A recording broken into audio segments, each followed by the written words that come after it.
Amazing Court Coach. I'm Sarah, and I will be your instructor today as we talk about the Child Support Case Registry form.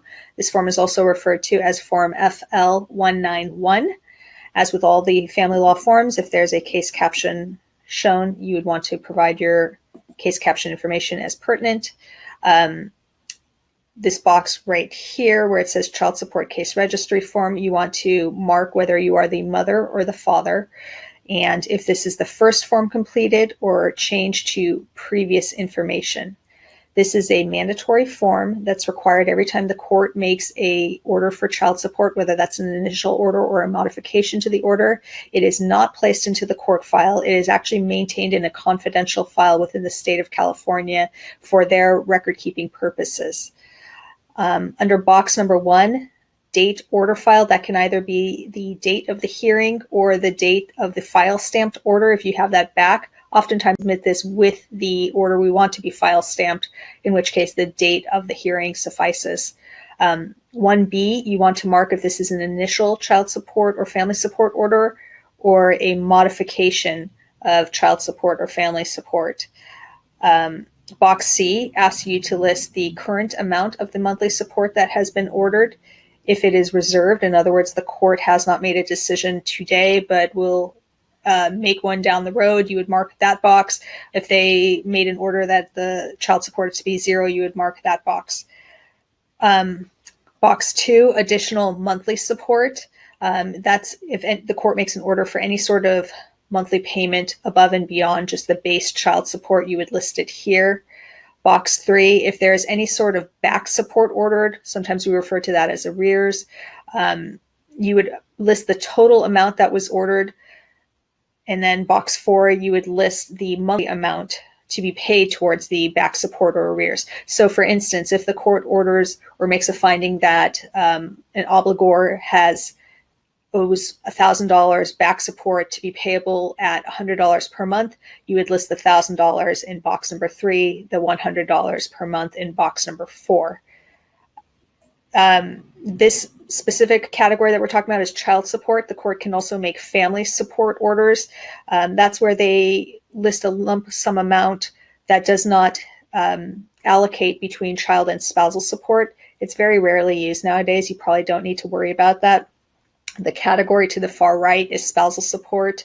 So if the court orders child support and spousal support, you would list the child support amounts under the heading child support, the spousal support amounts under the heading of spousal support. And again, it breaks it down into current support, past due support, and payment on past due support. Box number 5, wage withholding. You can specify if that was ordered, if it was stayed. Oftentimes the court doesn't make an order on that. If the parties don't specifically request a wage withholding, it doesn't mean you can't submit a wage withholding. But if there's no orders made on that, you can just leave that blank. Line number 2, the name of the person who is the obligor or the person who's required to pay the support amount, you would put their name there and their relationship to the child, father, mother, etc. Line number 3, person or agency to receive child or family support payments. And again, that's the recipient of the child support. You would list their name there and their relationship to the child, mother, father, etc. We're now going to page 2 of this form. And in line number 4, you would list the child's name, their date of birth, the children that the support whose benefit it has been ordered for. I don't list the social security number. It's up to you. This is a confidential form, but I've found that if you don't list the social security number, it's often accepted anyway. Line number 5 and line number 6, you're going to list identifying information for each of the parties. We'll just go through line number 5, knowing that it's the same for 6, except for mother. You want to list the person's name, the date of birth, social security number. Again, I'll leave that up to you if you want to fill that in. I find that these forms are usually accepted without that being listed. The address and a mailing address, if that differs from the street address. If you have the license number, great, provide it. Oftentimes I don't have the other party's driver's license number. If I leave it blank, that usually suffices. State, If you can guess, it's California, great. Again, if you don't have this information, it will not generally cause this form to be rejected. The phone number for the party, and whether they are employed, not employed, self-employed.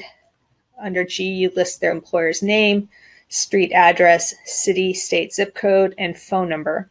And again, you list all the same information for the mother on the right-hand side. Box number 7, if there's a restraining order in place, you would identify that here, mark this box, and then state who is being protected by the restraining order, father, mother, and or children, and who they're being protected from, and then the date of the expiration of the order. Finally, sign and date the form at the end. This is a 4-page form, but you'll find that pages 3 and 4 just provide the same instructions I just gave you. So I hope you find this helpful. Thank you and good luck.